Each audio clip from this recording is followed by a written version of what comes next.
Hi guys! Panibagong good news. Panibagong proyekto na naman under Marcos Jr. administration ang uumpisahan sa April 2025. Alam naman natin na masyado ng congested ang NAIA terminal. Dahilan kaya marami ang nangungonsumi tuwing mag-air travel. At isa sa nakitang solusyon ay magdagdag ng NAIA Terminal 5. Ang pagpapatibag ng may nagmumultong hotel di umano na Philippine Village Hotel ay magbubukas ng daan para sa NAIA Terminal 5.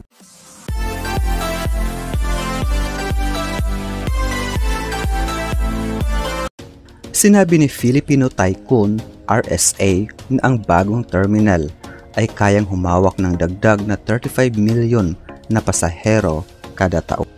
Isang may multong hotel dito ang nakatakdang gibain upang bigyang daan ang mga pasahero at kargamento ng terminal sa masikip na paliparan. Ang bagong pasilidad na tatawaging Terminal 5 ay itatayo sa kasalukuyang kinaroroonan ng Philippine Village Hotel. Ang hotel na inabandona ng higit 20 years ay naging paksa ng matagal na kaso sa korte matapos itong angkinin ng isang pribadong kumpanya. Ngayon, muling napasa kamay ito ng gobyerno. Ang new NAIA Infra Corporation or NNIC, ang concessionaire ng Ninoy Aquino International Airport or NAIA na pinamumunuan ni Tycoon Ramon S. Ang ay magsisimula ng demolisyon. Bahagi ito ng mas malawak na plano upang itayo ang ikalimang terminal at maibsan ang siksikan sa NAIA. Ang Philippine Village Hotel na matatagpuan sa tabi ng NAIA at bahagi ng Nayong Pilipino Complex ay inabandona na mula pa noong 2001. Ito ay naging sentro ng isang mahabang labanan sa korte bago muling napasa kamay ng gobyerno. Ipinahayag ni NNIC General Manager Lito Alvarez sa isang press conference nitong Huwebes na magsisimula ang demolisyon sa Abril 21 pagkatapos ng Semana Santa. Sa Abril 21, sisimula na namin ang pagbaklas ng Philippine Village Hotel, ani Alvarez. Kinumpirma rin niya na nakuha na nila ang lahat ng kinakailangang permiso mula sa mga ahensya ng gobyerno. Ang pagtatayo ng Terminal 5 ay bahagi ng $3 billion na investment commitment ng NNIC upang i-upgrade at gawing moderno ang pangunahing paliparan ng bansa mula nang makuha nila ang operasyon noong Setyembre 2024.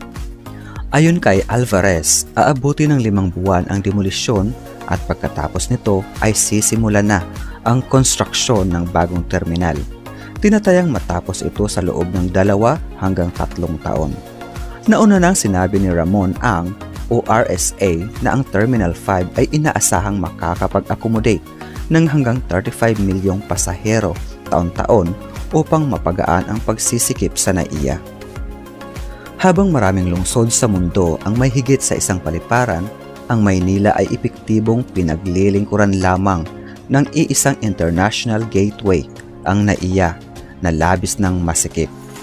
Binigyang diin ni Alvarez ang pangangailangang mapalawak ang pasilidad dahil ang NAIA ay orihinal na dinisenyo para sa 32 hanggang 34 milyong pasahero kada taon. Noong 2024, nagsilbi kami sa tinatayang 51 milyong pasahero.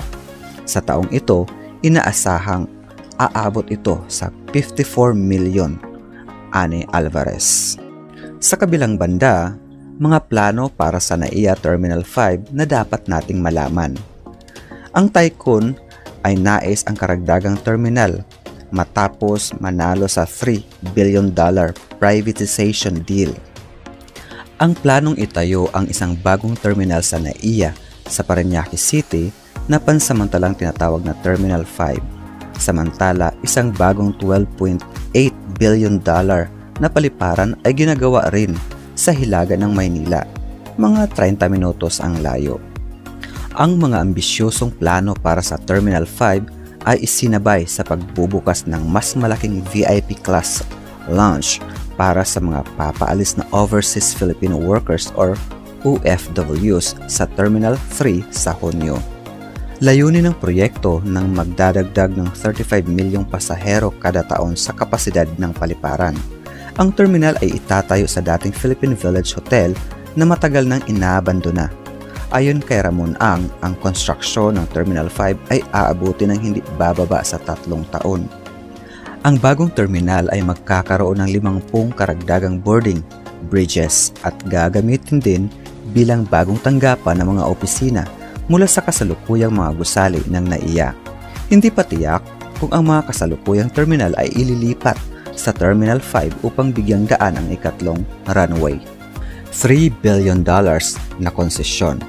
Matapos ang pagpirma ng $3 billion concession agreement noong Marso, sinabi ni Ang na ang pagtatayo ng bagong terminal sa lugar ng lumang hotel ay magdaragdag ng kapasidad at parking para sa halos 9,000 na sasakyan. Noong Nobyembre 2023, muling nakontrol ng gobyerno ang Philippine Village Hotel matapos ang 20 years na kaso. Ito ay dating itinuturing na panganib sa seguridad. Plano rin ng konsorsyum na magtayo ng 3 linyang skyway bypass mula Magallanes hanggang Terminal 3 at 200 patungo sa Pasay upang mabawasan ang trapiko. Dati nang iminungkahi ng mga aviation authorities na ang pagtatayo ng ikalimang terminal ay mas praktikal kaysa pagdadagdag ng bagong runway. Sina Cebu Pacific at Philippine Airlines ay kapwa nagpapalawak ng kanilang fleet kung saan ang PAL ay may planong magdagdag ng 38 na eroplano sa 2024 at 22 pang Airbus mula 2025 hanggang 2029. Ang Cebu Pacific naman ay may kasunduan para sa 100 na bagong Airbus at Boeing aircraft. Ang bagong Terminal 5 ay inaasahang susuporta sa inaasahang paglaki ng aircraft movement, habang ang pagpapalawak ng kasalukuyang mga terminal ay maaaring pansamantalang solusyon. Ang mas agarang pangangailangan ay ang pagtatayo ng bagong international gateway upang matugunan ang lumalaking demand. Ang $12.8 billion na paliparan sa Bulacan.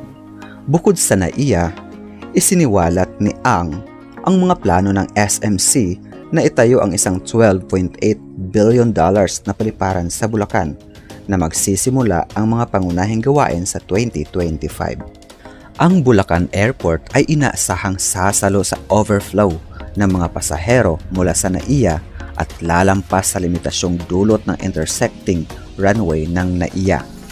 Naniniwala si Ang na komplementaryo ang pagkakaroon ng NAIA at Bulacan Airport. Tulad ng maraming lungsod sa ibang bansa, kagaya ng London, ay may 6 na paliparan.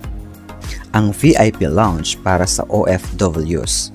Ibinunyag din ng consortium ang isang pinalawak na VIP lounge para sa mga papaalis na OFWs sa Terminal 3. Mas malaki ito kaysa orihinal na plano at kayang tumanggap ng 200 pasahero at may kompletong amenities para sa mga komportableng pamamaalam ng mga OFWs.